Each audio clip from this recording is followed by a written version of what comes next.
thank you. We'd like to ask you to cease. Actually, it's peace, love, joy. And I think the words should be up there for you. For years I would talk about how I wanted to change the world, but I always left it up for someone else to do. Then I finally realized I needed to take a stand, and that by changing my thinking I could change my life, and that's how I could change the world. All right, let there be peace. I am a stand for peace. Let there be love. I am a stand for love. Let there be joy. I am a stand for joy. We are making a new world now. Let there be peace. I am a stand for peace. Let there be love. I am a stand for love. Let there be joy. I am a stand for joy. We are making a new world now. Let there be peace. I am a stand for peace. Let there be love. I am a stand for love. Let there be joy. I am a stand for joy. We are making a new world now.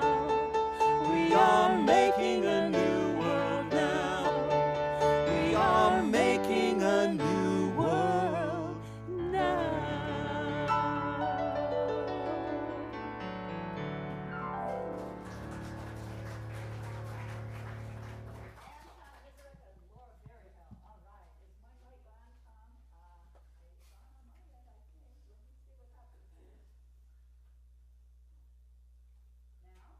No?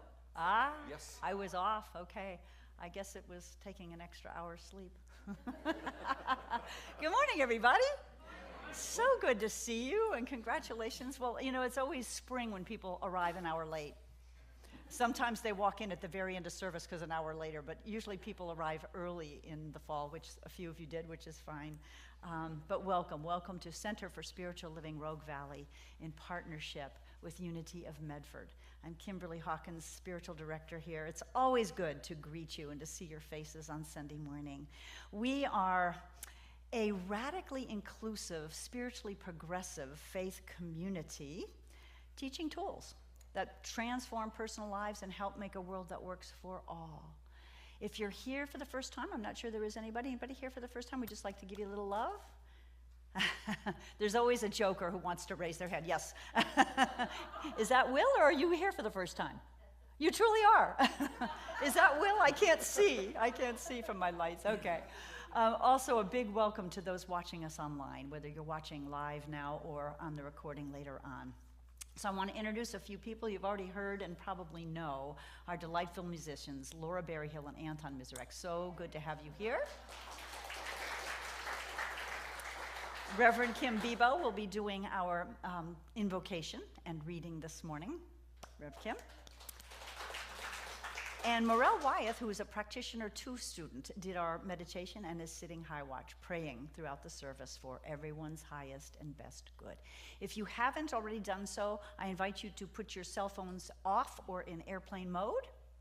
And I think that's it for now. We're going to take a collective deep breath and turn it over to our musicians to prepare us for our opening prayer and reading. And as always, let's hold our applause after this particular song, staying in that sacred, quiet place of prayer.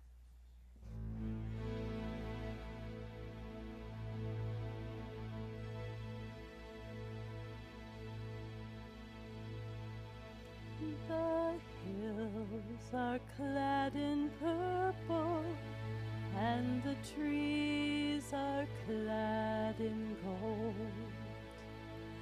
The autumn winds are sighing of a beauty growing old. The gray grouse in the heather and the wild deer in the glen. I'm dreaming of the springtime when I see the the sun again. That merry laughing summer with her mantle cloak of green. That merry laughing summer with her mantle cloak of green. But it was autumn, gentle autumn, with her bonny eyes of gray, and wrapped me in her twilight, and she stole my heart away.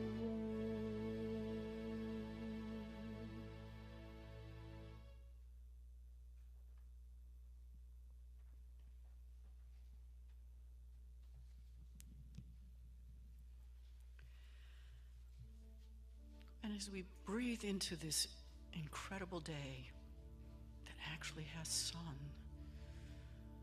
we know that that sun fills each and every one of us with the glory of God, with the absolute magnificence of the joy and the beauty and the power that creates peace. And that peace within our hearts moves forward into this day, into this week, into this incredibly loving community. And that love encompasses every single life around the world.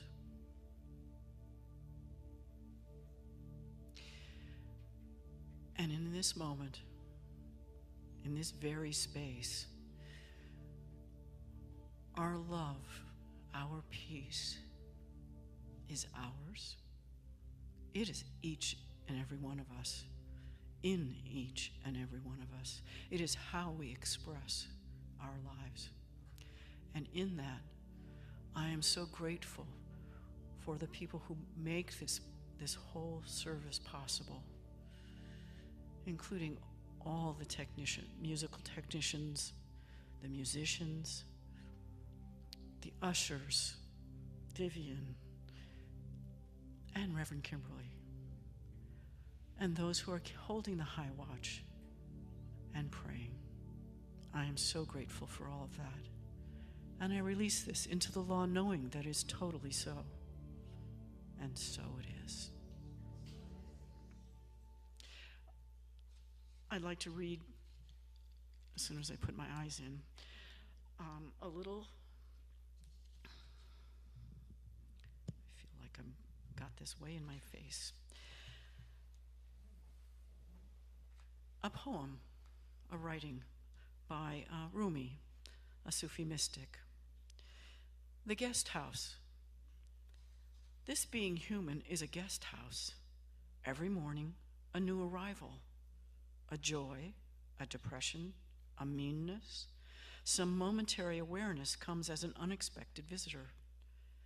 Welcome and entertain them all. Even if they're a crowd of sorrows who violently sweep your house, empty of its furniture, still treat each guest honorably. He may be clearing you out for some new delight. The dark thought, the shame, the malice, meet them at the door laughing and invite them in. Be grateful for whoever comes, because each has been sent as a guide from beyond.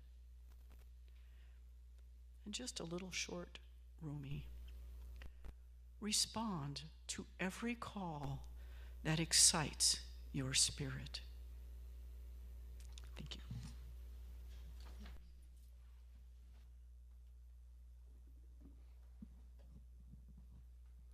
Well, I think that was the perfect poem to go before this song that I wrote. It's a autumn-winter song, and we can find a way to let go and receive at the same time. Starlight filters through the dream time, sending its brilliance to the world. So many questions in the meantime, forgetting all the games. Where to turn to go now? Who will hold your hand? Who will trust your perfect dreaming heart? Birds flying home and the water flowing swiftly. Where are they going in the twilight? It's the answer to our prayers, the mystery unspoken, the song sung unbroken and free. The elemental fire, the path beyond desire, the grace that lifts us higher till we see. Can you see your face in the mirror of the angels? They whisper back the secrets of our lives. It's the answer to our prayers, the mystery unspoken, the song sung unbroken and free. The elemental fire, the path beyond desire, the grace that lifts us higher till we see. Take a deep breath into the wonder of your loving, precious soul. Can you feel it? The beauty of each day we walk this earth refines that wonder into gold. It's the answer to our prayers, the mystery unspoken, the song sung unbroken and free. The elemental fire, the path beyond desire, the grace that lifts us higher till we see, till we see,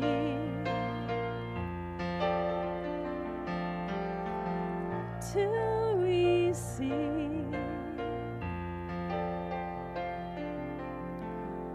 till we see.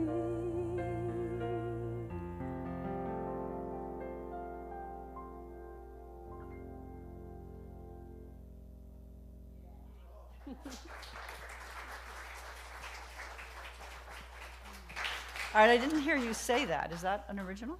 That's an original. That's what I thought. They don't toot their own horns much, do you know? You did. I missed it. Okay. I want to say one more thing, because every time I come in here and I'm delighted by something new, look at the fall plaid on the piano and the new thing here. So we have these two elves named Terry Mershon Samuelson and DeLacy Patterson, who keep beautifying and changing. And I don't know who put the purple chairs in the middle. Who did that? Was that you, Will? I love it. I love it. Yeah. I just love that we all take ownership, but it's just so fun. And I forgot that this is Birthday Sunday, so remind me before we do announcements, we'll sing happy birthday to our November birthdays. And Ginny, I know, has made her cakes, so prepare to sup on Michael's delicious soup and Ginny's. Okay. I forgot to add Michael's name to the birthday list. His birthday's this month, too. It wasn't in the newsletter? No. Well, we'll sing a special birthday to, I don't know how that happened, Vivian, but that's not a good one to forget. Well done, thank you. I mean, well said. All right, so I'm gonna take a little risk. I like taking risks. I'm gonna be a little bit of what you might call a New Thought heretic today. And Rev Michelle is sitting here and she's with me in spirit. Yeah. So we were in Camp Cedar Ridge last weekend at a retreat for Reverend Elisha Christopher's synergy classes, which are awesome. And by the way, just a little addition, he's talking about maybe coming here to Rogue Valley and doing a 2-day chapter 1. And if he does, you don't want to miss it. So in this retreat, which was fabulous, I'm going to show you a slide, or our crew is going to show you a slide of the labyrinth. Toward the end, we walked the labyrinth, which our teens built. I think Rev Michelle was there, and Eric, and some other folks, Reverend Linda. There's actually a rock in the labyrinth, a beautiful rock that our teens made that says Center for Spiritual Living Rogue Valley. So it's this beautiful, you can see the setting. It's underneath trees. It's absolutely gorgeous. And of course, when you walk a labyrinth, you come up with a question that you're wanting an answer to, and you hold that question in your heart as you walk the path to the center, and then you sit in the center to receive guidance, and then you walk out. And as I sat in the center this past weekend, and leaves were falling, I saw this one leaf just gently come down into the ground, and it gave me the idea for the theme for this month. And the theme I've chosen, because Center for Spiritual Living is doing abundance, we're ahead of the game, we did it last month. The theme I've chosen, I call it Autumn's Golden Invitation. So here are these trees, and gosh, I mean, how many of you have just been in awe of autumn here? I mean, it's gorgeous, right? But these trees who are adorned in this gorgeous, vibrant orange and yellow and red, but they just graciously, easily, effortlessly let their leaves fall. They let them go. Would that I could do the letting go process in my own life that gracefully? I don't know about you, but I have a tendency to hang on when something's good or seems beautiful or right. I don't want to let go. So there's so many lessons. You know, I think because we're part of the natural world, which is all part of God's, Spirit's, Creator's world, we're meant to be in sync with the cycles, the same cycles, the natural cycles that nature presents us. And there's so much I think we can learn and take nature as our example. I just love the seasons. I don't know about you, that's part of the reason why I live here. I grew up in northeastern Pennsylvania, and we had real winter. We used to build igloos in the snow. I love the snow. I wish we had more snow here. If you live in Ashland, you're lucky. And in my bedroom growing up, I had, my mom had purchased 4 pictures. I don't know if they were Currier and Ives or whatever they were, but it was scenes from an orchard, and it was the 4 different seasons: winter, spring, summer, fall, and I always loved them. So here we are in autumn, taking a message, taking an invitation, I'm hoping, from the natural world around us. So I entitled the talk this morning, Letting Go. And we're going to be talking about letting go all month, but specifically what I want to talk about is letting our tears go. I don't mean shoving them down, ignoring them. I mean having a good cry. The importance of having a good cry. Now, this is not New Thought particularly, because we're taught to turn away from the condition, right? And we need to do that. We need to know the spiritual truth when we're feeling lack, that the universe is infinitely abundant, or when we're experiencing health issues, that we are at our core whole, perfect, and complete. But that's a spiritual bypass if we go right from one to the other.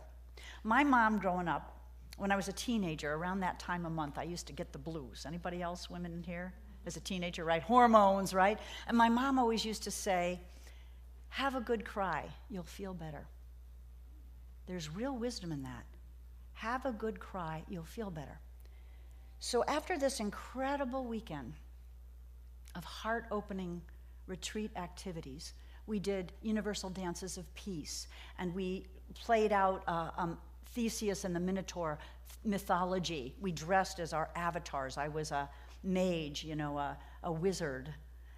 And we played out that myth because in Elisha's telling of this story, the Minotaur, the monster, was actually our own shadow, our own fears. And in the myth, Theseus was sent in to slay the Minotaur, but in the way it was acted out in the retreat, Theseus befriended the Minotaur and led the Minotaur out with him. It was a woman playing the man. And there's a beautiful lesson in that instead of ignoring or fighting or resisting our shadow side, those parts of us we don't want to look at, the painful emotions that we have, if we can befriend them, feel them, and move through them, we have the clarity and peace of mind, and we can turn away from a condition and know the real truth. Are you with me? Yes. Now, we're socialized against this in many, many ways, less so now, I think, than it used to be. My dad, who was a World War II vet, grew up in a time when men were, God forbid a man should shed a tear. It was weakness, right? And so men his age oftentimes developed addictions because they'd come from war and weren't allowed to feel the feelings and discharge the feelings, and they were trying to push them down. We, in the old days, used to say to little boys, oh, big boys don't cry, right? I think now parents in general are more conscious that we need to sometimes shed tears. And I think children show us so beautifully the healing power of that. How many of us have ever watched a toddler have a good old-fashioned screaming tantrum, right? And if we let them go and just let them get it out, it's almost like a faucet gets turned off and they go on, and they go play and they're smiling and happy. Same thing with crying. They can have a good, deep, gut-wrenching cry and all of a sudden they're done and they go on with life. And I think we as humans were equipped. We were given these, what did Gene Houston call them? Biodegradable meat suits, to walk around in this life. And we were given emotions, but we were also given the natural mechanisms to heal and release our emotions so that we can once again feel peaceful and centered and clear. When I was in my 20s, I was involved with an organization called Reevaluation Counseling. The nickname for it was co-counseling. And I taught classes and workshops eventually where we taught people, it was peer counseling. So you'd sit with your partner and you'd take turns being client and counselor.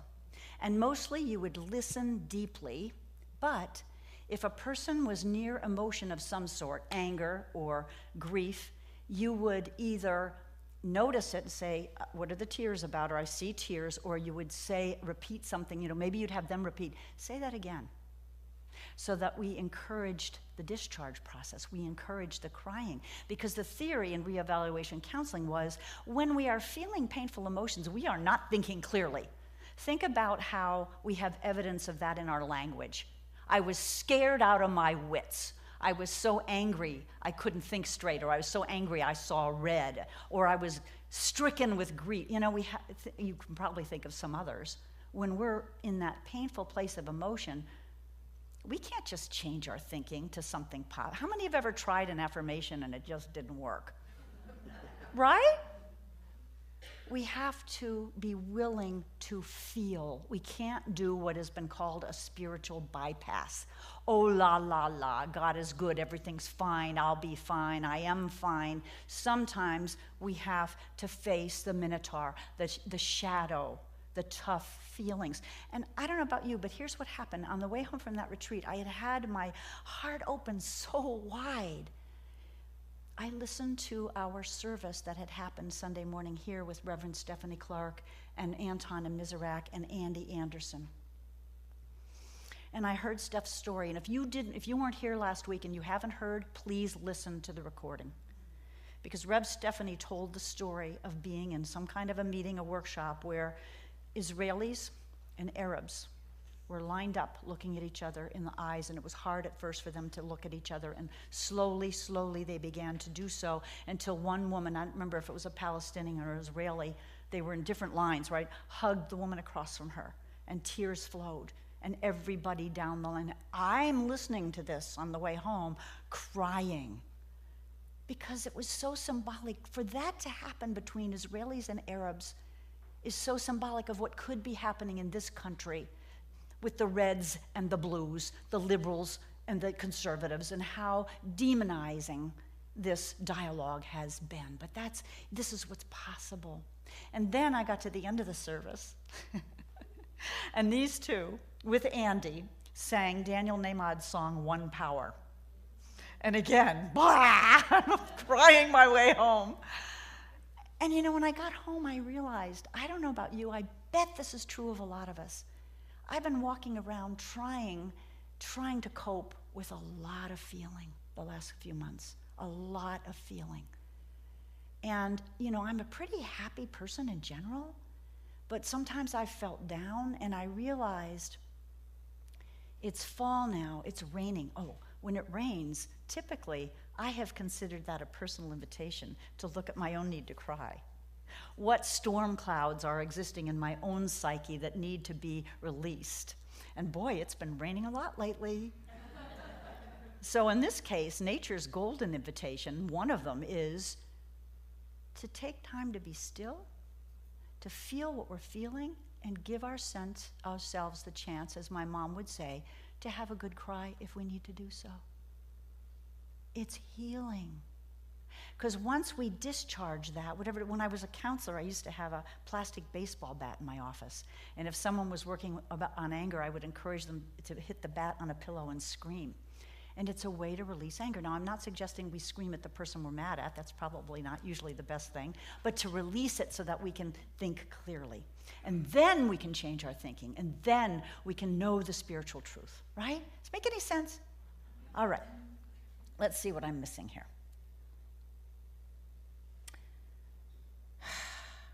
Okay, fear. This is a weird one. We've really been socialized. Anybody ever have the experience of being in an automobile accident or a near accident or having something traumatic and very frightening happen and you ended up feeling shaky or even shaking? I hear a lot of nods. In reevaluation counseling and co-counseling, we were taught that the way we discharge fear is to shake.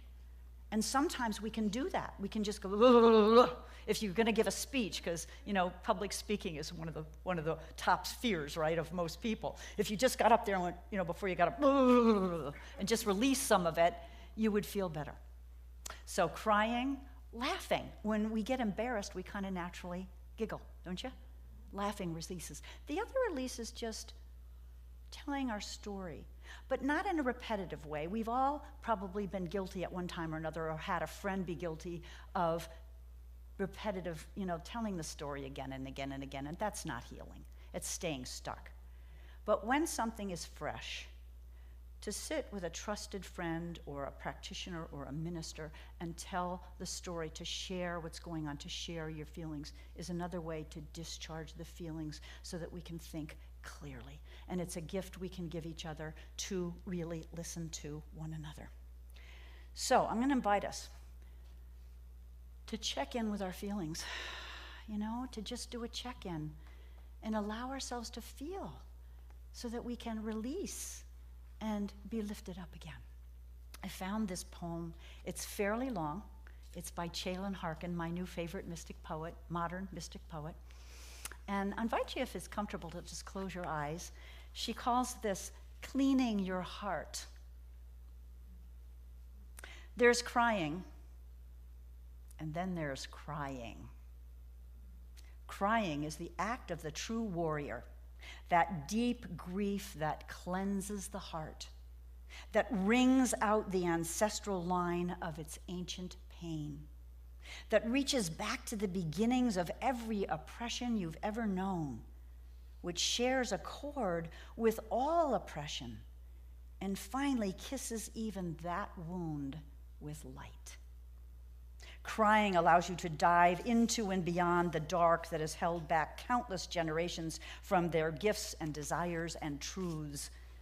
Crying undoes the sickness of secrets. Crying no longer compromises truth for comfort. This crying is the evolution of the soul. It is the alchemy of the straw of the old world to the gold of the new. It is the undoing of the body from being cinched to the past. It unties the corset of worn-out contracts your soul never wanted to live in. Crying resuscitates your breathless life. It is the embodied refusal to go on serving what no longer serves you. like the leaves letting go, right? Crying is light taking the shadow's hand and courageously walking into the great unknown, trusting there's wholeness on the other side. It is releasing once precious handholds. It is foregoing control. It is the time of the end and the time of the beginning. It dives you deep into new frontiers that you may grab a new handful of power. It is surrendering deeply enough all the structures you thought you knew to rehome your soul in a more suitable habitation. Crying moves inner mountains and slays illusion. From the inside out, crying undoes and remakes the world. Let's just breathe that in. I'll put that one in the newsletter this week. So, as to the renegade, heretic part, I think that both the founders of Unity and Science of Mind had it almost right. But let's remember, Ernest Holmes, founder of Science of Mind, always said we remain open at the top. These two men, in their brilliance and their writing and their teaching and their healing, were awesome, but they were also a product of their times. They were older than my dad, who was taught big boys don't cry. So, they were missing a piece, I think. So here's some of what they wrote. Fillmore wrote, behind every feeling or emotion, there lies thought, which is the direct cause of the feeling or emotion. True, probably, right?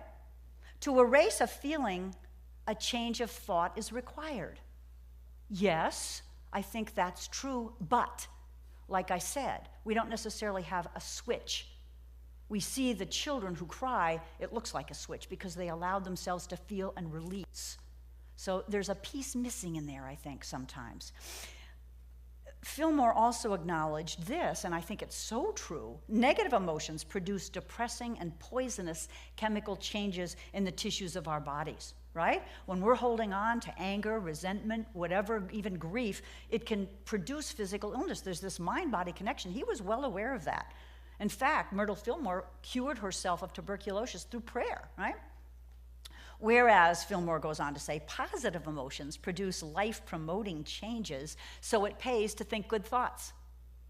Yes, and we can't necessarily just think good thoughts without feeling the emotions. And Holmes wrote, unexpressed emotion produces confusion, conflict, and complexes, for energy must have an outlet. But he didn't talk about how that outlet works. Bottled up, it creates pressure that is the cause of much damage to the physical body. And he taught over and over and over again, as did Fillmore, turn away from the painful condition and see spiritual truth.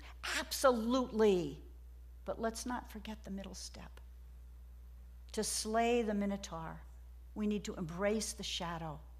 We need to embrace what scares us most, the things in ourselves that we like the least. We have to stop pointing the fingers at others and look here, what's inside for me to heal. We have to allow ourselves, like this time of year invites us to do, to let go of what no longer serves us, to grieve it, and to be quiet and still. We're going into winter, when nature takes a pause, when nature is still and quiet and dark. And underneath the ground, there's all kinds of stuff going on, right? New life is being built, and releasing those leaves and like the earth being fertilized by all that dead stuff creates the beauty and the new life that we see in the spring. I say we need to allow ourselves that same process. If it's raining, maybe I need to cry. If it's dark, maybe I need to be still. King David, who wrote most of the Psalms, I think had it right. He knew that we can't just push past emotion and ignore them. He didn't know the expression spiritual bypass, but he believed that it didn't work. His advice was to pour our emotions out to God. Psalm 62:8, trust in him at all times, you people. Pour out your heart to him, for God is our refuge.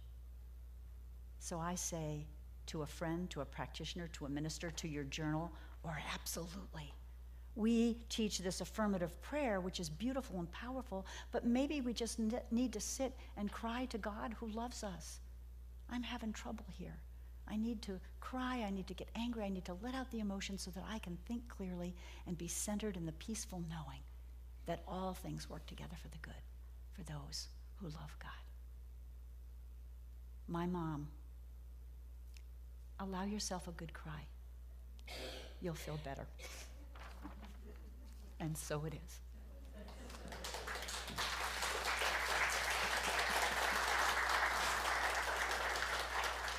Well, let's go into prayer.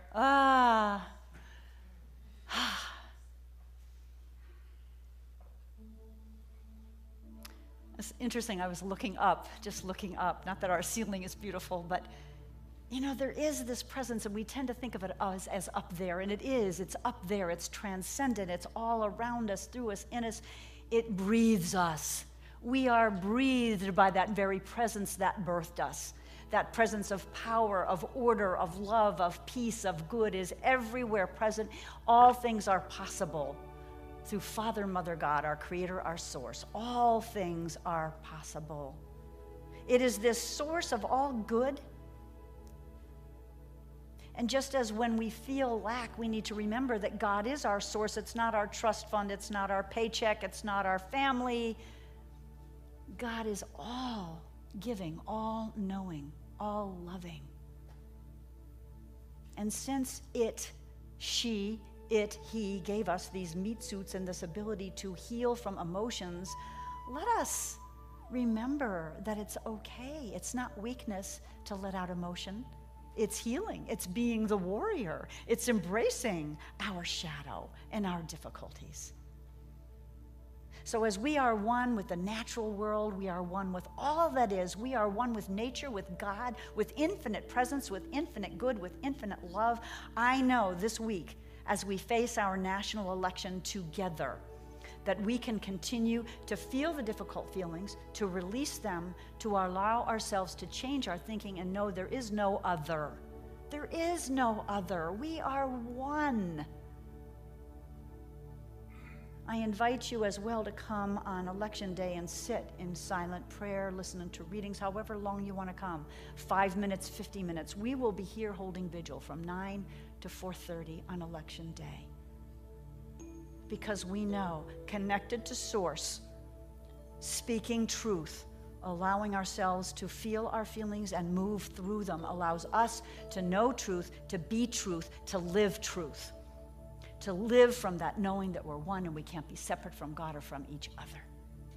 So I speak a word for our elections, knowing that all goes smoothly for the highest and best good for everyone, that there is a peaceful transfer of power when the time comes, and that we learn to look at each other just as those Israelis and Arabs did, with love and the recognition that I see in someone else's eyes myself reflected back.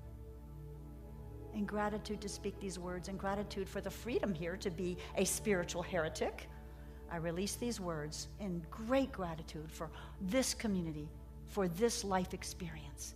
And we say together, and so it is, my friends. Amen.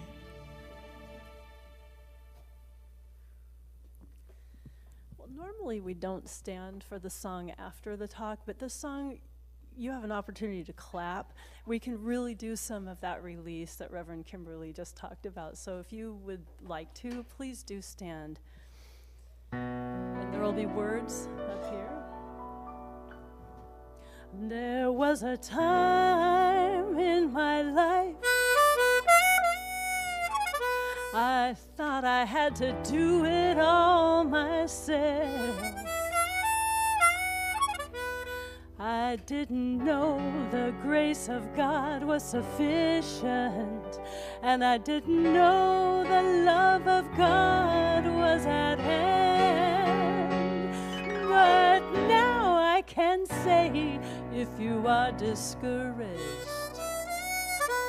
struggling just to make it through another day, You got to let it go. Let it all go. And this is what you have to say. I release and I let go. I let the Spirit run my life, and my heart is open wide. Yes, I'm only here for God. No more struggle, no more strife. With my faith I see the light. I am free in the Spirit. Yes, I'm only here for God. I release and I let go. I let the Spirit run my life, and my heart is open wide. Yes, I'm only here for God. No more struggle, no more strife. With my faith I see the light. I am free in the Spirit. Yes, I'm only here for God. I am free in the Spirit.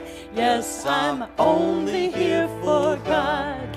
I am free in the Spirit. Yes, I'm only here for God. Woo!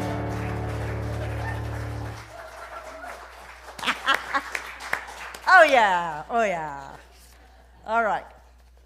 We have, well, we're going to do that. Yeah, you're right. No, we're going to do that during announcements.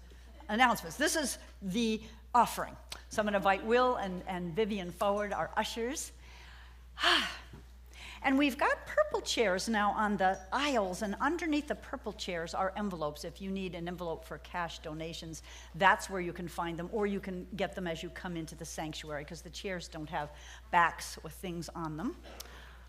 Those of you who are giving online regularly, feel free to pick up a plastic Benjamin on your way in.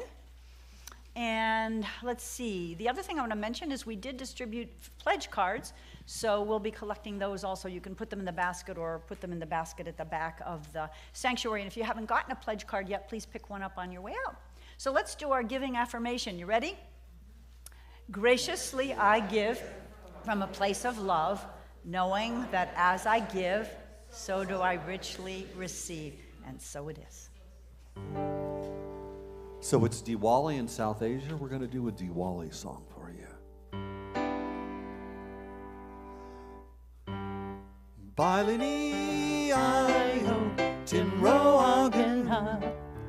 Bailini ayo timro agana. Bailini ayo timro agana. Bailini ayo timro agana.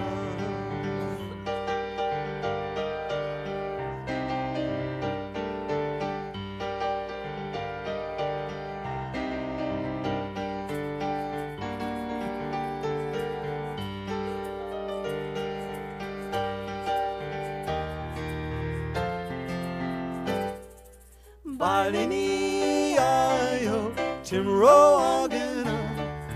Bailini ayo timro agana.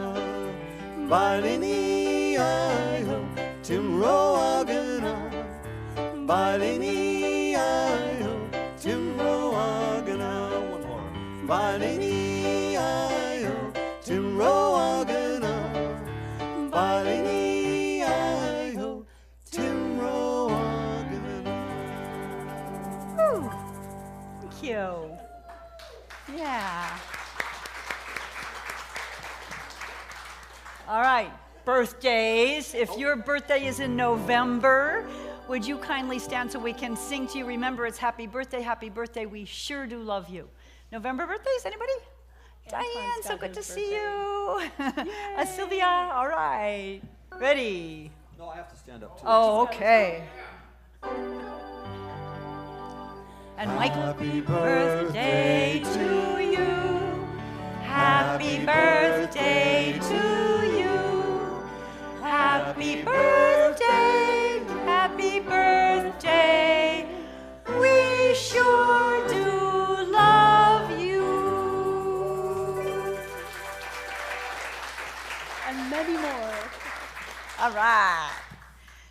So let's see. I already mentioned pledge cards. That's how we plan for budgeting for next year. So thank you for those of you who've already turned them in, and thank you to those who will do so.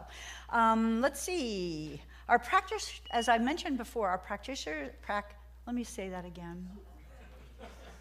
Our practitioners and ministers will be hosting a vigil here in the sanctuary all day on Tuesday.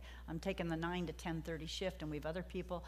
We'll be doing short readings, prayers, chants, and then sitting in silence, holding the high watch, all of us, for this process in our democracy that is so sacred to us. So please come for as little or long a time as you can. The doors will be open. Travel Club is planning a trip to Crater Lake with a stop at Rogue River headquarters and Becky's Famous Pies. They're going to meet up in Best Buy parking lot at 10 a.m. I don't have the date here. Ellen, or when is it, Anita? Is it this Saturday or Sunday? Next week. Next Saturday, that's when it is, next Saturday. I forgot to put that in here. And by the way, Anita not only co-leads the travel group, but she is offering a play shop coming up here that's pretty special, and it's limited to, I think, 12 people, Anita. Some people have already signed up. Come on up and tell us about it. Maybe I could hold this for you, because you've got your props. I do indeed. We're going to have some fun. 2 Sundays from now, on the 17th at 12:30, we're going to meet in Bosworth Hall, requesting a $10 donation to the church, more if you want to. What we're going to do is we're going to be creating, Christmas is coming and birthdays are coming for next year and everything. So we're creating Thought for the Day containers. See these little notes in there? So you're going to have a choice of, you'll have 2 containers. You're going to customize them. You're going to choose from many inspirational messages and best quotes ever. You're going to read them. If you like them, you put them in your container, so you're customizing them. So it could be like one for you and one as a gift to give at Christmas or somewhere else, or both, either way. But you can customize them, so you can put your own, if it's for you, you can put your own affirmations in here for you to read throughout the year. If it's for of someone you love, like son or daughter, you could maybe say, remember when you did such and such, or I was so proud of you when you did such and such. And maybe they find it halfway through the year, and it's such a surprise to open it up and find it's from you. So anyway, sign up afterward if you're interested. Hope you can make it. Thank you, Anita. You're welcome. Anita, yeah. Anita is bringing all the needed supplies. That's a little fundraiser, as well as a sweet way to make a gift. All right, let's see what else is going on here. Oh, Thanksgiving Day. I don't even remember whose idea this was. Whose idea was Thanksgiving Day? Kathy, our board president. We're going to have our typical Thanksgiving Day feast here. So if you're without family, or you have some family and you don't want to cook, come join us in the social hall. There's a sign-up sheet, Kathy, I hope, in there. Not yet. Okay. Okay, there will be a sign-up sheet, and it probably needs to go maybe today if possible, because we're going to need to bring, see who's going to bring turkeys and yams and all the goodies. We had an amazing feast last year. Remember that? It was really, really, really fun. So thank you for that idea. It'll be in there Wednesday. It's at home right now, so I'll bring it Wednesday. Okay, okay. Or you can email Anita maybe if you have an idea what you want to bring. Okay, because we need to know how many, right? Let's see, homeless, there's a drive going on. Will and Greg have spearheaded a drive. They're going to go out Christmas Day on the Greenway and distribute warm clothing to homeless people. Hats, scarves, gloves, socks. And they're asking for donations. So there's a bin in there. Please bring in. They're asking if you bring socks to bring 4 packs or multiple packs rather than just one, so that homeless people, one pair is not going to last if it gets wet and so on. So that's a beautiful thing. And I know Laura Stewart is soon going to be back from Hawaii, and we'll be running another fundraiser over the holidays for, what are they called? Yes, Maslow Project. So we will be getting gifts to children and their families who don't have a lot of money to buy holiday gifts. So I think that may be, you know what, I just wanted to recognize our board members. You know, I don't do this often enough, and these folks are incredibly dedicated. We meet once a month and twice a month when we need to, and they run the fiscal part of this organization and just are so valuable. So I'm going to ask you to stand, and I will applaud you all. Kathy Green is our board president. Morel Wyeth is our secretary. Ginny Nichols is our treasurer. Joy Winscott is our Unity representative. Corey Rennick is our building guy. Am I forgetting somebody? God forbid. What's that? Shannon isn't here. Yeah, Shannon. Thank you. Shannon Shinibi, who does a lot of marketing Facebook posts. Okay, now, a lot of love to you guys.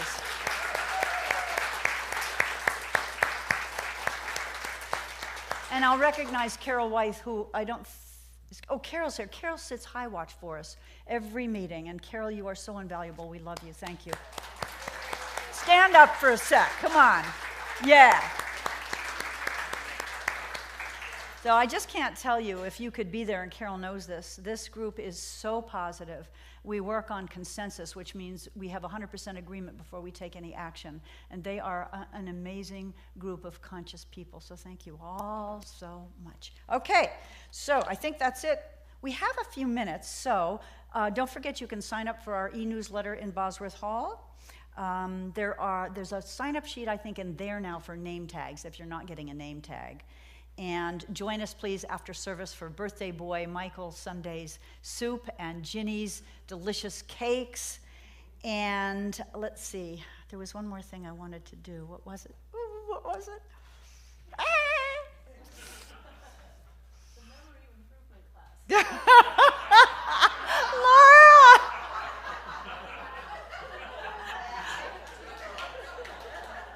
Well, I might mention we have a couple concerts coming up. Go ahead, please. The first Sunday of the month, Bodie is doing a sound healing here of December.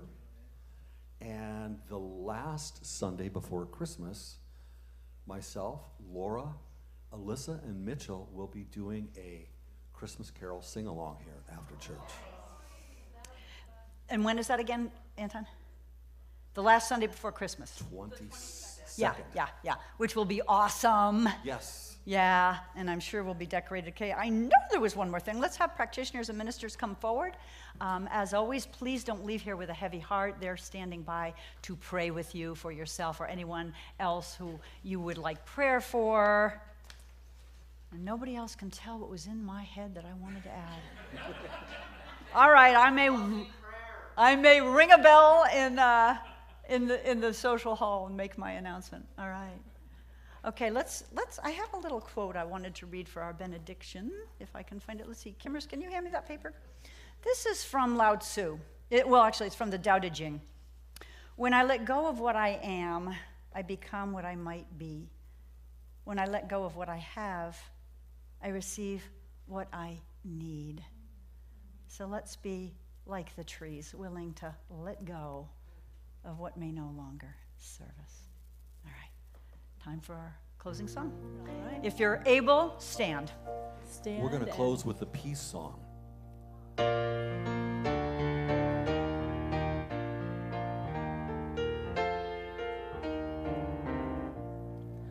Let there be peace on earth, and let it begin with me. Let there be peace on earth, the peace that was meant to be, with God as creator, family all are we. Let us walk with each other in perfect harmony.